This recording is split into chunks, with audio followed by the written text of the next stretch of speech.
নমস্কার, আমরা আলোড়নের পক্ষ থেকে। আজকে আমাদের টপিক হচ্ছে art, creativity and discussion. Creative ডিসকাশনের মধ্যে আর্টটা আমরা কীভাবে করছি, আজকে একটু হলিস্টিক অ্যাপ্রোচে আমরা ডিসকাশন করব। একটা সমাজ গঠনের ক্ষেত্রে একজন আর্টিস্টের এবং তার আর্টের কী ভূমিকা, কনস্ট্রাকটিভ ভূমিকা। কনস্ট্রাকটিভ ডিসকাশনটা বলাটা খুব দরকার, এবং এটা এমন একটা হলিস্টিক অ্যাপ্রোচ যেটা আমাদের আজকে বলতে হচ্ছে, সেটা আমাদের দুর্ভাগ্য। কেন আর্ট ইনহেরেন্টলি কিন্তু একটা স্পিরিচুয়াল কানেকশন, যেটা আগের দিন আমরা বলছিলাম। সেটা কেন স্পিরিচুয়াল? তার কারণ এটার সাথে কসমিক নলেজের একটা সম্পর্ক আছে। আজকে সমাজকে এমন একটা ধারণা দেওয়া হয়েছে যে এটা এটা এটা ওটা, এটা এটা আলাদা। এই জিনিসটা কিন্তু অ্যাকচুয়ালি নয়। যে সাধনার পথে নিষ্ঠার সাথে, ভালোবাসার সাথে, সম্মানের সাথে আর্ট করতে শুরু করে, সে কিন্তু সব কিছু থেকেই তার রসদটা নিতে পারে। আজকে যেটা বলা হয় যে তুই ছবি আঁকছিস বলে কি তুই গান গাইতে পারবি না, তুই গান গাইছিস বলে কি তুই সিনেমা বানাতে পারবি না, তুই সিনেমা বানাচ্ছিস বলে কি তুই লিখতে পারবি না। এই যে একটা আলাদা আলাদাভাবে ধারণা দেওয়া হয়েছে, এইটার মধ্যে একটা ইনহেরেন্ট ফ্ল আছে। আর্ট কিন্তু অ্যাকচুয়ালি সেটা বলে না। এটা কিছু লোক যাদের নিজের খামতি, যারা নিজেরা বুঝতে পারেনি, তারা সমাজে এটাকে চালিয়েছে। কিন্তু আর্টের সাথে বা সাধনার সাথে, যেটাকে আমরা বুঝছি অ্যাবসলিউট ট্রুথ, অনেকে বলে ইউনিভার্সাল নলেজ, ইনফাইনাইট উইজডম, এটার সাথে আমাদের কানেক্ট হতে হয় এবং কসমিক এনার্জি গ্রহণ করি আমরা, কসমিক নলেজ গ্রহণ করি, সেই পথে আমরা ধাপে ধাপে উত্তীর্ণ হই। এর জন্য দরকার আমাদের নিষ্ঠা, ভালোবাসা এবং সম্মান। এবার কেউ যদি শুধু নামে কসমিক বলে দেয়, সেটা যদি তার ছিটে ফোটাও না পায়, তাহলে ওটাও একটা ভাওতাবাজি হয়ে যায়। তার কারণ এই ব্যাপারটা পুরোটাই হচ্ছে এক্সপিরিয়েন্সিয়াল, ফিলিং বেসড, ইনটুইটিভ। তো এইটা মুশকিল হচ্ছে যে যারা এটার সন্ধান পায় বা যারা এটার স্বাদ পায়, তারা খুব একটা এই নিয়ে আলোচনা করতে চায় না, কেন তাদের দরকারও নেই, এবং তারা আলোচনা করতে চায় না, তারা এসব থেকে একটু বিরত থাকে। কিন্তু মাঝে মাঝে তাদেরই দরকার সমাজকে এর একটু ছোঁয়া দেওয়া। মানে এটা এতটাই একটা বড় জিনিস, এর যদি একটু ছিটে ফোটাও সমাজ পায়, তাহলে কিন্তু একটা অন্য পথের সন্ধান পেতে পারে সমাজ। কেন যারা এই জিনিসগুলো চালায়, তাদের কিন্তু নতুন পথ পাওয়ার কিছু নেই। তারা থেমে আছে, স্ট্যাগনেন্ট হয়ে আছে, নয় পুরনোকে ধরে পড়ে আছে। তো এই কসমিক নলেজ থেকে আমরা নতুন পথের একটা সন্ধান পেতে পারি। তো সেই জন্য আর্টের একটা এক্সট্রা রেসপন্সিবিলিটি থেকে যায়, একটা আরো বড় রেসপন্সিবিলিটি থেকে যায় একজন আর্টিস্টের, rather than a normal person, to contribute a lot to the society for the greater good, I would say. And কিন্তু প্রবলেম হয় এই যে সমাজে যে ধারণা দেওয়া হয়েছে, যেটার কথা আমরা বললাম, সেইটা নিয়ে প্রবলেমটা একটা বড় প্রবলেম হয়ে যায়। আর আমাদের লড়াইটা হচ্ছে নিচু মানসিকতার বিরুদ্ধে লড়াই, এবং আমি আবার বারবার বলছি, আমাদের লড়াইটা হচ্ছে নিচু মানসিকতার বিরুদ্ধে লড়াই, সংকীর্ণ মানসিকতার বিরুদ্ধে লড়াই। এবং এটা খুব বড় লড়াই, এটা একদিন দুদিনের লড়াই নয়, এটা আমাদের অনেককে মিলে লড়তে হবে, এবং এটা ভালো কিছুর জন্য লড়াই। এইটা আমরা করব, কিভাবে আর্টকে আমরা এটা করতে পারি সেই নিয়ে ডিসকাশন করব। আর বাকি আরো অনেক কিছু নিয়ে আলোচনা করব। তবে মোস্ট ইম্পর্টেন্টলি যেটা আমরা বলবো, সেটা হচ্ছে আর্টের ভূমিকা সমাজ গঠনের, একটা কৃষ্টিমূলক যে ভাবনা, কৃষ্টিমূলক যে একটা গঠন, সেটার ক্ষেত্রে আর্ট বা আর্টিস্টের যে ভূমিকা, সেই নিয়ে আমরা ডিসকাশনটা করব। আলটিমেটলি সব কিছুই কানেক্টেড, আলটিমেটলি সব কিছু একসাথেই হয়, যদি হওয়ার থাকে খুব ভালো হবে। একজন গান শুনে লেখার রসদ নিতে পারে, একজন লেখা পড়ে গান বানানোর রসদ নিতে পারে। এইভাবেই আর্টটা ভালোভাবে তৈরি হয়। তো সেইটা নিয়ে আমাদের ডিসকাশন করতে হবে। এটা বললাম আর্ট নিয়ে হলিস্টিক অ্যাপ্রোচ। আর্টটা হচ্ছে আর্ট, ফিলোসফি অ্যান্ড কমিউনিকেশন। যেটাও আমি বললাম, কী হয়, কমিউনিকেট করছে। একজন আর্টিস্ট যখন এক্সপ্রেস করছে, সেটা যদি থিয়েটার হয় বা পেন্টিং হয় বা গান হয়, এটা কিন্তু এক ধরনের কমিউনিকেশন। আমরা কমিউনিকেট করছি, ক্রিয়েটার বা পারফর্মার অডিয়েন্সের সাথে কমিউনিকেট করছি। হচ্ছে কমিউনিকেশন ইন এক্সপ্রেশন। এবং সেই কমিউনিকেশনটা আরও খুব তীব্র হয়ে যায় যখন যে সেটাকে রিসিভ করছে তার মধ্যেও সেটার ছিটে ফোটাও যদি থাকে সে সেটাকে গ্রহণ করতে পারে। এবার যত বেশি থাকবে সে অ্যাপ্রিসিয়েট করবে আরও বেশি ভালোভাবে। সেইগুলো হচ্ছে আমাদের দেখতে হবে। এবং ফিলোসফি তো নতুন কিছু বলার নেই, কেন ফিলোসফি হচ্ছে জীবনের একটা পার্ট। আমরা কীভাবে বাঁচছি, আমরা কী আইডিওলজি নিয়ে বিশ্বাস করছি সেটাও যেমন হয়, আবার বিভিন্ন আইডিওলজিকে সম্মান করে সেটা সব কিছু থেকে ভালো নিয়ে নিগুড় তত্ত্ব, যেটা আমাদের একদম অ্যাবসলিউট ট্রুথ বলে যেটাকে, যেটা আমাদের কসমিক নলেজ, সেটা নিয়েও আমরা কথা বলতে পারি। এই নিয়ে তর্ক বিতর্ক হওয়ার প্রচুর স্কোপ আছে এবং যেটা হওয়াটা খুব দরকার। আচ্ছা, আমাদের লড়াই যেটা, সেটা প্রথমেই বলে রাখা দরকার, এটা হচ্ছে নিচু মানসিকতার বিরুদ্ধে লড়াই। সংকীর্ণ মানসিকতা বা নিচু মানসিকতা নিয়ে খুব একটা বড় মাপের আর্ট করা যায় না, যেটা আগের দিনই বলেছিলাম। এবং ভালোভাবে কি মানুষ হিসাবেও বাঁচা যায়, সেটা একটা বড় প্রশ্নের কথা। কেন সংকীর্ণ মানসিকতা যদি থেকেই যায়, তাহলে ছোটোখাটো ব্যাপারেই যদি আমি সেই সংকীর্ণ মানসিকতার পরিদর্শন করতে থাকি, তাহলে যখন আমি একটা অন্তরঙ্গ কাজে লিপ্ত হব, সেটা যে কোনো ক্রিয়েশনই হতে পারে, সেখানেও তো তার একটু ছাপ ফেলবেই, তাই না? তো সেইটাও আমাদের খেয়াল রাখতে হবে। তাহলে লড়াইটা হচ্ছে নিচু মানসিকতার বিরুদ্ধে লড়াই, সংকীর্ণ মানসিকতার বিরুদ্ধে লড়াই। আচ্ছা, এবার হচ্ছে কিছু ভুলের জন্য বহু আর্টিস্ট আর ট্যালেন্ট কিন্তু হারিয়ে গেছে।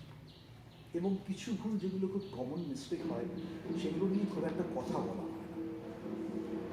এবার সেগুলো নিয়ে কথা বলার দরকার এতটা, তার কারণ একজন যেটা ফেস করতো সেই যদি সেটা নিয়ে কথা না বলে, তাহলে আরেকজন যদি সেই পথে না জেনে চলে যায়, তখন সেটা কিন্তু একটা দায়িত্ববোধ তো থেকেই যায় না, যে বলছে না তার পক্ষেও একটা ব্যাপার থেকেই যায়, যে সে যখন বলতে পারছে না, সেটা শুনে যদি অন্য কারোর ভালো হতো, তাহলে সেটাও একটা থেকে যাচ্ছে। এবং এখানে এই চুপি চুপি চুপি চুপি থেকে কী হয়, অনেকে অনেকটা সুযোগ নেয়। এবার যখন একটা কমিউনিকেশন হচ্ছে, তখন সেটা অনেকের কাছে যেই পৌঁছলো, সেটা অনেকের ভয় আছে। এবং এই জন্য অনেক মুভমেন্টও হয়েছে, কিন্তু সেটা থেকে একটু আর্ট থেকে সরে আসার কথা মনে হয়, কিন্তু এটাও একটা আর্টেরই পার্ট। কারণ আর্ট কথাটা ইন্ডিয়াতে একটা খুব শব্দ হিসাবেই থেকে গেছে, এবং যারা এটাকে রিয়েলি বোঝে, তারা কি করে, তারা তাদের নিজেকে নিয়েই বেশিটা থাকে। মানে তারা এই জাহির করার ব্যাপারটা, এই করা ওই করার ব্যাপারটা, এটা একটু কম কম্প্যারেটিভলি। তো কাউকে না কাউকে তো ডিসকাস করতে হবে। আমার প্রশ্ন হচ্ছে, যদি একজন লোকে, যে হয়তো বড় একজন সেলিব্রিটি নয় বা নাম করা কেউ নয়, সে যদি একটা করে, সেই যদি একটা খুব বড় পোটেনশিয়াল থাকে তার, সেই পোটেনশিয়ালটাকে যদি কেউ চিনতেই না পারে, তাহলে তো সেটা একটা ব্যাপার। এবার চিনতে না পারলো সেটা তার প্রবলেম। সেই যদি তাকে মানে না চিনেই একটা ভুল কিছু তকমা দিয়ে মানে এক্সপ্লয়েট করার চেষ্টা করে, এবং সে সেটা বলতে পারলো না, পরবর্তীকালে ওই লোকটাই যদি মনে করে এই লোকটা এর মতো করে, তাকেও সেইভাবে যদি করতে চায়, তাহলে সেটাও আমাদের একটা দায়িত্ব থেকে যায়, সেটা থেকে যতটা আটকানো যায় আর কি। তো এই নিয়ে আলোচনা হওয়াটা খুব প্রয়োজন। তো হ্যাঁ, আরেকটা জিনিস যেটা বলি, যেটা বললাম যে কিছু ভুলের জন্য বহু আর্টিস্টের ট্যালেন্ট নষ্ট হয়ে গেছে, কিন্তু সেটাকে ঢাকার অনেক পদ্ধতি আছে। সেটা যতই হোক না কেন, আমাদের একটা জিনিস যেটা বুঝতে হবে, যে আলটিমেটলি ভুল তো ভুলই, তাই না? সেটাকে যতই যেভাবে চাপা দেওয়া হোক, ভুল তো একটা ভুলই। সেটা নিয়ে ডিসকাশন করাটা প্রয়োজন, সেটা থেকে শেখা প্রয়োজন, এইগুলো রয়েছে। আর এর জন্য যতটা লড়া যায় সেটা তো লড়তেই হবে। এটা নতুন করে বলার কিছু।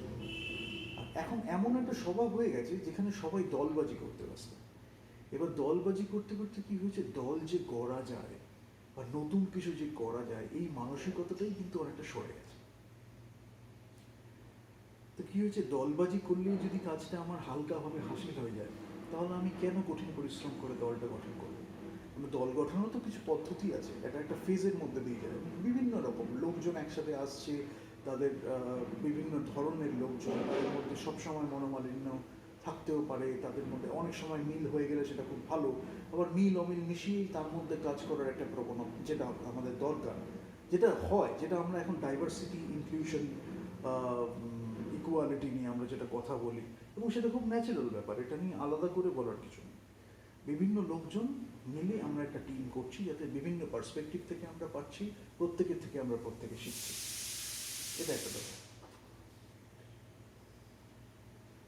আর হ্যাঁ, এখন যেটা সমাজে হয়ে গেছে সেটা হচ্ছে লোকে বেশিরভাগই খুব ওপর বলে, মানে হালকা করে, যেহেতু ওপরেই একটা সুপারফিশিয়াল একটা লেয়ারে যদি দেখে নেয়, তখন কি হয়, ওই সেটাকেই যদি একটা প্রচলন করে দেওয়া হয় বা সেটাকেই যদি একটা মানে হিট করে দেওয়া হয় সো কল্ড, তখন ওটার ভেতরে যে যাওয়া যায় সেইটা মানুষের মাথায় আর থাকে না। মানে এই সুপারফিশিয়ালিটিটাই চললো, তাহলে এটাই হয়তো এটা। কিন্তু ওটা নিয়ে যদি আমরা আরেকটু পড়াশোনা করি বা আরেকটু যদি চিন্তা করি, আরেকটু ওটা নিয়ে ভাবি, ডিসকাশন করি, তর্ক করি, তাহলে আমরা দেখতে পাবো যে সেটার থেকে আরও অনেক কিছু শেখার আছে। হয়তো আমরা একদিকে দেখছিলাম, তাছাড়াও আরও অনেক দিক আছে যেটা নিয়ে আমরা কথা বলতে পারি, সেইগুলো আমাদের মাথায় থাকতে হবে। যেভাবে আর্ট হয়, মানে আমরা যদি চেষ্টা করি যে এইভাবেই আমরা এটাকে বলবো, তাহলে কি হয়, সেটা সবসময় হয়, সেভাবে অনেক ভালো কাজ হয়েছে। কিন্তু যদি খুব সংকীর্ণ হয়ে যায় তাহলে আবার একটা প্রবলেম হয়। অনেক সময় হালকা একটা ছোঁয়া থাকে, যেটা একটা কোয়েশ্চেন রইল হালকা, সেইটা নিয়ে লোকে ভাবার একটা সুযোগ পেল, মানে which is giving you a different perspective. So ওই কোয়েশ্চেনটাকে ধরে আমি অন্য একটা মতবাদকে কোয়েশ্চেন করতে পারি বা সেটা নিয়ে প্রশ্ন করতে পারি, আলোচনা করতে পারি, সেটা একটা মানে সুযোগ রইল আর কি, এটা নিয়ে বলতে পারি। আরেকটা হচ্ছে হোমিওস্ট্যাসিস, যেটাকে আমরা বলি স্থিতপ্রজ্ঞ। আবার একদিকে আছে কনফ্লিক্ট। এবার কনফ্লিক্টটা কিন্তু আমাদের আর্টের একটা রস। কনফ্লিক্ট দিয়েই বড় বড় আর্টিস্টিক কাজ হয়, কিন্তু শিল্পীর ক্ষেত্রে রেসপন্সিবিলিটিটা এত বেশি যে একজন শিল্পী কনফ্লিক্টে হারিয়ে যান, আবার হারিয়ে গেলেও সেটা নিয়ে একটা সুন্দর করে খেলার মধ্যে দিয়ে সেটা থেকে উত্তীর্ণ হতে পারেন অন্য একটা পথে। সেটা হতে পারে আগের থেকেও অনেক বেশি হয়ে গেল, অথবা তিনি অন্য একটা পথ খুঁজে গেলেন। তো সেই কনফ্লিক্টটা কিন্তু বাজে জিনিস না। আজকে যেটা হয়, কয়েকজন সেটাকে প্রচার করেছে যে conflict is a bad thing, whereas conflict হচ্ছে একটা বড় রসদ যে কোনো আর্ট বা ক্রিয়েশন করার জন্য। এবং আমরা যখন নভেল পড়ি, ইনার কনফ্লিক্টে যেটা হয় সেটা কিন্তু একটা বড় পার্ট নভেল লেখার ক্ষেত্রে, রাদার দ্যান এক্সটার্নাল কনফ্লিক্ট। কেন আমাদের এই যে চিন্তন, আমাদের মানুষের নিজের মধ্যে যে একটা ভাবনা, এইসব জিনিস নিয়ে যেটা আমরা করি, সেটাই তো আমাদের সব থেকে কাছে টানে একটা সাহিত্য বা একটা ক্রিয়েশন। তো সেটাকে অস্বীকার করলে বা দূরে সরিয়ে রাখলে চলবে না। কনফ্লিক্ট হচ্ছে, কনফ্লিক্টটাকে আমরা অ্যাকসেপ্ট করলাম, কীভাবে সেটাকে চ্যানেলাইজ করে আমরা একটা ক্রিয়েশনের পথে এগোলাম, একটা হেলদি অ্যাটিটিউড, একটা হেলদি ওয়েতে আমরা ডিল করব।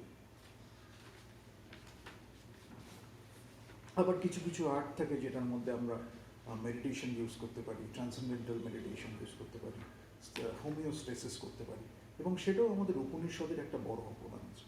মানে সব কিছুই আমাদের উপনিষদ, বেদা বা সংস্কৃতির যে প্রাচীন গ্রন্থ আছে, এখানে সব কিছুই বলা আছে। মানে সেটা যদি আমরা ভালোভাবে বুঝে সেটাকে ইউটিলাইজ করতে পারি, প্রচুর কিছু আমরা শিখতে পারি সেটা। আর্টিস্টিক অ্যাকিউমেন্ট নিয়ে আমি একটু কথা বলবো। আর্টিস্টিক অ্যাকিউমেন্টটা আজকের দিনে খুব জরুরি হয়ে গেছে, কারণ আমি মনে করি, এটা আমার ব্যক্তিগত ধারণা, আগে আমরা এসব নিয়ে কথা বলার খুব একটা প্রয়োজন মনে করতাম না, কারণ আর্টিস্টিক অ্যাকিউমেন্ট আলাদা করে বলার কিছু ছিল না। যেহেতু এখন আর্টিস্ট একটা ব্যাপার হয়ে গেছে, লোকে চল করছে আর কি, তো সেই জন্য আর্টিস্টিক অ্যাকিউমেন্টটা বোঝাটা দরকার। এই লোকটা যে বললো আপনি একজন আর্টিস্ট, তাই বলে কি সত্যি একজন আর্টিস্ট, নাকি জাস্ট বলার ক্ষেত্রে আমি একজন আর্টিস্ট, মানে একটা সেপারেশন, অন্য মানুষের থেকে আমি একটু ওপরে, এইটা বোঝানোর জন্য আর্টিস্ট হবো, সেইটা কিন্তু বোঝাটা খুব দরকার। তাহলে অডিয়েন্স অটোমেটিক্যালি ইমপ্রুভ হবে। এবং এখানে একটা বড় ভূমিকা হচ্ছে আমাদের একটু নন জাজমেন্টাল, যেটা আমি আগের দিন বলছিলাম, একটু নন জাজমেন্টাল ওয়েতে করা। তাহলে এইটা দিকে আমরা একটু সংকীর্ণ মানসিকতা নিয়ে থেমে যাবো না, আমরা অন্য একটা সুযোগ পাবো, অন্য একটা বিচারধারাও যদি আমি বলি সো কল্ড, এটাকে নিয়ে একটু ভাবার। আমি কিন্তু সেইটাই মানে অ্যাকসেপ্ট করছি না, কিন্তু আমি সেটাকে নিয়ে একটু ভাবছি, সেটা থেকে যদি কিছু ভালো শেখার থাকে সেটা কিন্তু আমি শিখতে পারছি। এবার জেনারেলি আমি দেখেছি তারাই এই তকমাটা নিয়ে বেশি আলোচনা করে যারা হচ্ছে এটা বুঝতে চায় না। যেহেতু বুঝতে চায় না, সেই ভয় আর ইনসিকিউরিটি থেকে তারা একটু দূরে ঠেলে দেয়, যে আর্টিস্ট আর্টিস্ট আর্টিস্ট এই ব্যাপার, আমার এই ব্যাপারটা থাকা উচিত, এই ক্যারেক্টারিস্টিক থাকা উচিত, তাহলে আমি একজন আর্টিস্ট। আমার মনে হয় প্রত্যেকে একজন আর্টিস্ট, এবং একজন শিশু যখন থাকে প্রত্যেকের মধ্যে প্রতিভা থাকে, পোটেনশিয়াল থাকে এবং আর্টিস্ট থাকে। মুশকিল যেটা হয়, যেটা পিকাসো বলতেন এবং আমি নিজে পার্সোনালি খুব দেখেছি অবজার্ভ করে, যে যত আমরা বড় হই তত যেন এই যে ইনস্টিটিউশনস, স্কুল, এরা কি করে সেই যে আর্টিস্ট্রি বা ক্রিয়েটিভিটিটা রয়েছে সেটা আস্তে আস্তে কিন্তু আমাদের চাপা দিতে থাকে। যেমন পিঙ্ক ফ্লয়েড যেটাকে আমাদের অ্যানাদার ব্রিক ইন দ্য ওয়াল বলে বলছে, তো সেইভাবে মানে তোমাকে এমনভাবে একটা তৈরি করলো, তুমি ইনস্টিটিউশনালাইজ হয়ে গিয়ে তুমি ওই এর মতোই আরেকজন ম্যাট্রিক্সে ঢুকে গেলে আর কি। তো সেটা থেকে বেরিয়ে আসার উপায় কিন্তু আমাদের সভ্যতা সংস্কৃতিরই রয়েছে। আরেকটা জিনিস, হ্যাঁ, এই যে লোকেরা যে বেশিরভাগ ওপর দেখে, যাদের নিয়ে একটু ডিসকাশন করলাম, এটাই কিন্তু আমাদের শিল্পের ক্ষতি, সিনেমার ক্ষতি, সমাজের ক্ষতি, দেশের ক্ষতি। এবং এটা যে কিভাবে ক্ষতিটা হয় এটা মানুষের বুঝতে একটু টাইম লাগবে। কেন, ওই যে বললাম সব কিছু মানে আলাদা আলাদাভাবে তো বোঝানো হয়েছে, ওই জন্য মানুষ বুঝতে পারে না এবং সেটা সুযোগ নিয়ে অনেক ক্ষতি হতে পারে। বাট একটা কথাই যেটা বলার সেটা হচ্ছে, আর্টিস্ট হিসাবে একজন মানুষের এক্সট্রা কিছু রেসপন্সিবিলিটি থাকে, সেটাকে বোঝাটা খুব দরকার এবং সেটাকে ওয়েস্ট করলে চলবে না। মানে একজন আর্টিস্টের এত সুন্দর একটা রেসপন্সিবিলিটি আছে, যেটাকে যদি সঠিকভাবে সে কাজে লাগাতে পারে তাহলে সমাজের জন্য অনেক কিছু অন্যভাবে বলতে পারে, যেটা সচরাচর অন্য কোনো প্রফেশনের লোক, অন্য কোনো ফিল্ডের লোক বলতে পারবে না। তাদের একটু প্রবলেম হয় এবং তারা যখন এই জিনিসটা দেখে তারাও একটু থতমত খেয়ে যায়, একটু তাদের মনে হয় এটা বলছে, এটা কি ঠিক বলছে। সেইটা ঠিক বেঠিকের ওপরে উঠে কিন্তু একজন আর্টিস্টই মানুষকে বা সমাজকে দেখাতে পারে যে কী ব্যাপারটা হতে পারে বা কীভাবে এক্সপ্রেস হচ্ছে। ওই জন্য আমি সবসময় যেটা বলে থাকি যে অন্য বিষয়ের থেকেও আমাদের আর্টে সমস্যাটা একটু বেশি। কেন, একজন আর্টিস্ট হতে মানে আর্টিস্ট হতে আমি বলছি বলতে না, একজন আর্টিস্ট হতে সময় লাগে, সময় আর অভিজ্ঞতা লাগে। এবার সময় মানে কিন্তু আমি এটা এমফাসাইজ করব যে একজন বয়স্ক মানুষ বলেই যে সে একজন বড় আর্টিস্ট, এটা কিন্তু ভুল। এটা প্রথমেই বুঝতে হবে। একজন ইয়াং লোক সেও কিন্তু কম বয়সে অনেকের থেকে বেশি এক্সপিরিয়েন্স গ্যাদার করে ফেলতে পারে। বিভিন্ন প্রসেস আছে, লাইফকে একটু আরও ভালোভাবে বলে না ইনভলভড হয়ে বাঁচার যে একটা ব্যাপার থাকে, সেইগুলো করলে অনেক কিছু শেখা যায়। মানে মাল্টিপল লাইফ টাইম বা বহু বছরের যে আমাদের নলেজ, সেটা আমরা খুব কম বয়সেই অ্যাচিভ করে ফেলতে পারি। সাধনা এটাও একটা মেন লক্ষ্য, ওই জন্য সেটাও আমাদের বুঝতে হবে যে বয়সটা এখানে কিন্তু কোনো ফ্যাক্টর নয়। এখানে হচ্ছে আমাদের এক্সপিরিয়েন্সটা কি আমাদের বাজে এক্সপিরিয়েন্স হয়েছে এত বছর, তাহলে তো আমরা আর্টিস্ট আর হলাম কই। আমাদের যদি এক্সপিরিয়েন্স নিয়ে আমরা অহংকার করি, সেটা যদি একটা বাজে এক্সপিরিয়েন্স হয়ে থাকে এত বছর ধরে, কি বললাম বোঝা গেল? আমরা যদি বাজে এক্সপিরিয়েন্স নিয়ে এত বছর কাটিয়ে থাকি, সেটারই যদি আমরা অহংকার করি, তাহলে সেই আর্টিস্ট তো আর হতে পারলাম না। এত বছর ধরে আর্টিস্ট আমরা বলে এলাম, তো সেই জিনিসটাও বোঝার আমাদের খুব প্রয়োজন। কাজ কথা বলবে, আলাদা করে কিছু বলতে হবে।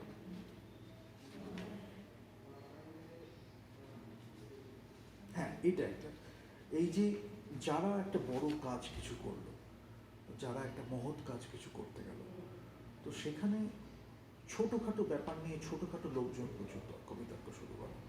যেই একটা ভালো কাজ করলো সেটার লোক তো খুব কম, সেটা আগে বুঝতে হবে। মানে যখনই একটা খুব বড় মাপের কাজ হচ্ছে, যখনই একটা বড় মহৎ কাজ হচ্ছে, সেটা কিন্তু লোক কম। লোক কম বলে তার যে গ্রহণযোগ্যতাও কম, এটা ভুল কথা। ক্রিয়েট করছে কম, কিন্তু সেটাকে গ্রহণ করার জন্য প্রচুর লোক থাকতেই পারে।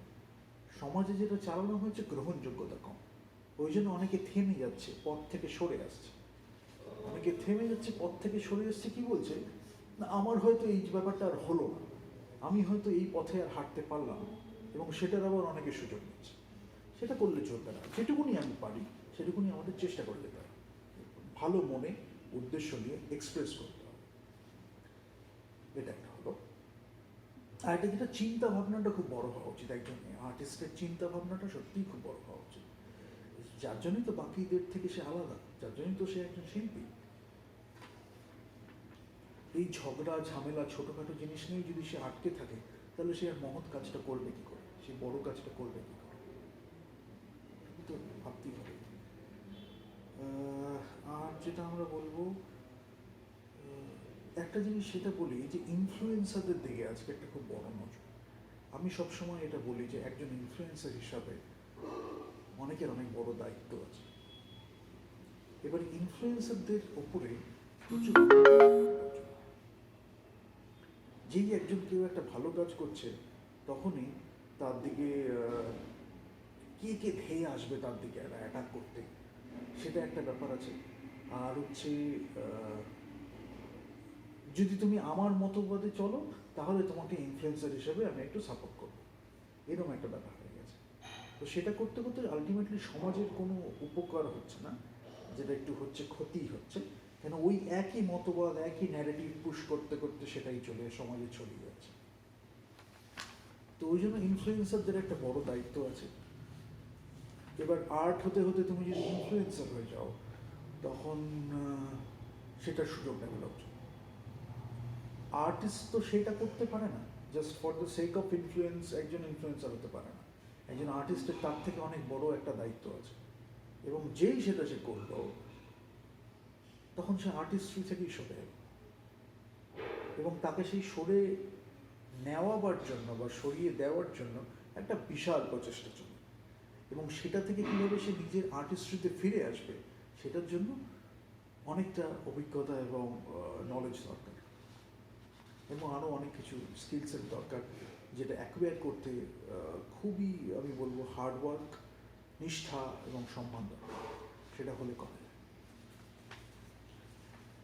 আর ক্রিয়েটিভিটি কোথা থেকে আমরা পাই, আমি আমার ফেজে প্রচুর দেখেছি, বিভিন্ন লোক আমায় কনভিন্স করার চেষ্টা করেছে যে এইটা নিলে আমার ক্রিয়েটিভিটি বাড়বে, এইটা করলে আমার ক্রিয়েটিভিটি বাড়বে, এবং আমি না অনেকটাই ট্রাই করেছি নিজে, আমি অনেকটাই ট্রাই করে দেখেছি, কোনোটাতেই আসক্ত হওয়ার কোনো প্রয়োজন নেই।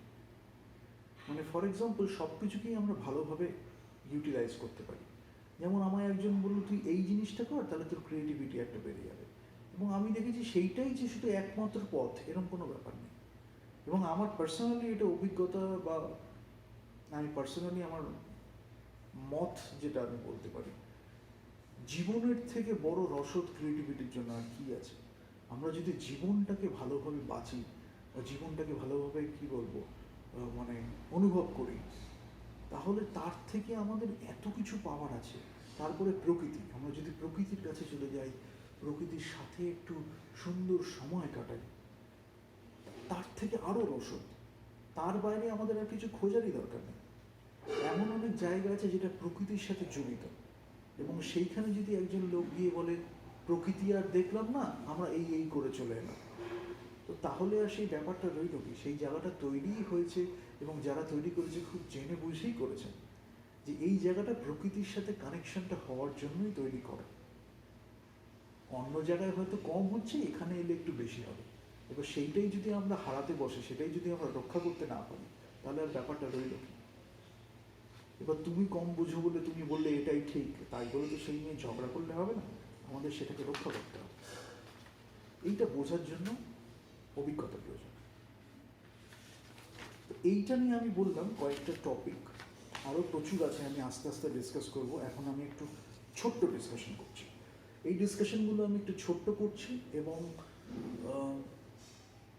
যেটা আমি এক্সপেক্ট করব, আপনারা তো পাশে থাকবেনই, ভালোবাসবেন, সেটা নেই তো আর নতুন করে বলছি না। যেটা আমি এক্সপেক্ট করবো সেটা হচ্ছে কমেন্টস অ্যান্ড সাজেশনস। মানে আপনার যদি এইটা শোনার পর কোনো টপিক নিয়ে বা কোনো বিষয় নিয়ে যদি প্রশ্ন জাগে, তাহলে সেইটা নিয়ে আমাদের ডিসকাশন করাটা খুব প্রয়োজন। ধরুন আমি এই যে ছোটোখাটো কিছু ব্যাপার এখানে ইন্ট্রোডিউস করলাম, বা হয়তো আপনি আগেই জানতেন, আমি একটু মনে করিয়ে দিলাম, তো সেইটা নিয়ে যদি আপনার কোনো ডাউট থাকে যে আমি এটা বললাম, আমি এটা বুঝলাম, এর মধ্যে আমার একটু ডাউট আছে, সেইটা নিয়ে কিন্তু আপনি কমেন্ট সেকশনে আমাকে প্রশ্ন করতে পারেন। এরপরে আমরা যখন কোয়েশ্চেন অ্যান্সার সিরিজটা স্টার্ট করব তখন আরও আপনি আমায় লাইভ কোয়েশ্চেন করতে পারবেন। আপাতত আপনি আমার কমেন্টে যদি কোয়েশ্চেন করেন আমি সেটাকে দেখে সেই নিয়ে একটা ডিসকাশন করতে পারি। অন্য কারোরও যদি কোনো কোয়েশ্চেন থাকে আপনি করতে পারেন, সেটা নিয়ে আমরা ডিসকাশন করতে পারি। কিন্তু ডিসকাশনটা আমি চাইবো যে একটু একেবারে যাতে এমন একটা ডিসকাশন হবে যেটা আপনি একটু ভেবেছেন ব্যাপারটাকে নিয়ে, তাহলে একটু কি হয় উত্তর দিতেও ভালো লাগে। নাহলে যদি আপনি একদমই ভাবেননি, জাস্ট একটা কিছু ছুড়ে দিলেন, তাহলে সেই ডিসকাশনটা একটু অন্যদিকে যেতে পারে, এটাও আমি বলে রাখলাম। তো সেটা থেকেও হয়তো দুজনেরই কিছু শেখার থাকবে, তো সেটা নিয়ে ভাবার কিছু নেই।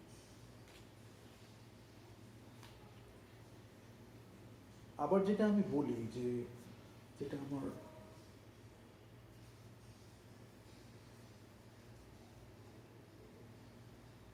আমার যে জিনিসটা নিয়ে আমার বলাটা খুব প্রয়োজন মনে করছি আমি রিসেন্টলি কিছু জিনিসপত্র দেখে, সেটা হচ্ছে বাকি ফিল্ডের থেকে আর্টটা একটু আলাদা। তার কিছু কারণ আমি বললাম এবং তার আরও কিছু কারণ আছে। এদের জীবন ধরন বা লাইফস্টাইল বা আর্টিস্টিক হতে যেটা লাগে বা চিন্তা ভাবনা, এইগুলো ডেভেলপ করতে একটু টাইম লাগে। এগুলো একটু সময় সাপেক্ষ বা অভিজ্ঞতাটা একটু দরকার। সময় সাপেক্ষ মানে আমি ওই এজের ব্যাপারটা ওটাকে এমফাসাইজ করছি আরেকবার, ওটা কোনো ব্যাপার নয়। সময় সাপেক্ষ মানে নিজের সাথে কিছুটা সময় স্পেন্ড করা, নেচারের সাথে কিছুটা সময় স্পেন্ড করা, খুব বড় মাপের একটা চিন্তা ভাবনা নিয়ে ভাবা, সেটা নিয়ে লোকের সাথে একটু ডিসকাশন করা, এইগুলো খুব দরকার। এবং এইগুলো না করলে হয়তো আমরা একটা ফিলিংয়ের মধ্যে দিয়ে যাচ্ছি, যেটা আমাদের হয়, এটাকে আমার মেনশন করাটা খুব প্রয়োজন। হয়তো আমরা একটা ফিলিংয়ের মধ্যে দিয়ে যাচ্ছি, আমাদের একটা টেন্ডেন্সি চলে আসে, সেটাকে ঢাকার জন্য নয় আমরা একটু কিছু খেয়ে ফেললাম, নয় আমরা একটু কিছু শপিং করে ফেললাম। তো ওইটা দিয়ে যদি আমরা এই টেন্ডেন্সিটাকে একটু চাপা দিতে পারি, যেটা আমাদের বোঝার প্রয়োজন যে টেন্ডেন্সিটাকে কিন্তু চাপা দিয়ে টেন্ডেন্সি হয়ে গেল, তাই না? টেন্ডেন্সি হয়ে গেল। সেইটাকে যদি আমরা একা বসে একটু ভাবি, সেটা থেকে আমরা অনেক কিছু শিখতে পারি। বা খুব কাছের লোকের সাথে যদি তাই নিয়ে একটু আলোচনা করি, তার থেকেও আমরা অন্য একটা দৃষ্টিভঙ্গি পেতে পারি, অন্য একটা ভাবধারা পেতে পারি। এইগুলো দরকার। অ্যাজ অ্যান আর্টিস্ট ক্রাফট নিয়ে আমি এখানে আর কিছু বলছি না, সেটা নিয়ে আমি আরেকটা শো করছি যেখানে আমি ডিরেক্টলি বিভিন্ন মুভমেন্টের কথা বলবো, বিভিন্ন আর্টিস্টদের সাথে ডিসকাশন করব, তারপরে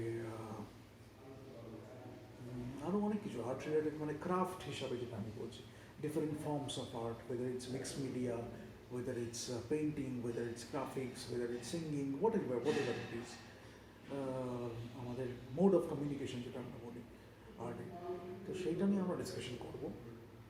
আর এখানে আমি যেটা বলতে চাইছি, art as a whole, artist as a whole, একটা হলিস্টিক অ্যাপ্রোচ, সে কীভাবে সোসাইটিতে কন্ট্রিবিউট করতে পারে, একটা লার্নিং পার্সপেক্টিভ, একটা এক্সপিরিয়েন্সিয়াল পার্সপেক্টিভ, এইগুলো নিয়ে একটু আমাদের ডিসকাশনটা এখানে হচ্ছে। তো এটা নিয়ে তো আমরা করব। আর কি আছে, এই এই ভালো লাগলে শেয়ার করবেন, আর কোনো প্রশ্ন থাকলে নিশ্চয়ই করবেন।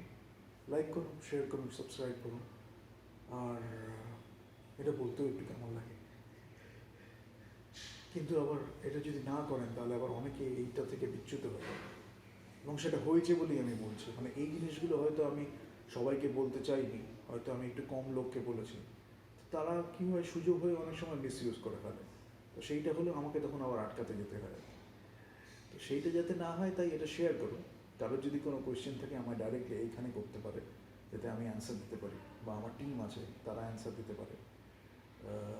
তো সেগুলো করুন, তাহলে আমার মনে হয় একটু ঠিকঠাক কাজ হবে আর কি। দেখা যাক তারপর কি শুরুটা করাটা খুব প্রয়োজন। কেন এই যদি বলে এটা হবে না ওটা হবে না ভেবে যদি বসে থাকে, তাহলে অনেক কিছুই হয় না। শুরুটা করা উচিত, তারপরে করতে করতে আস্তে আস্তে ভালো জিনিস হয়ে যায়।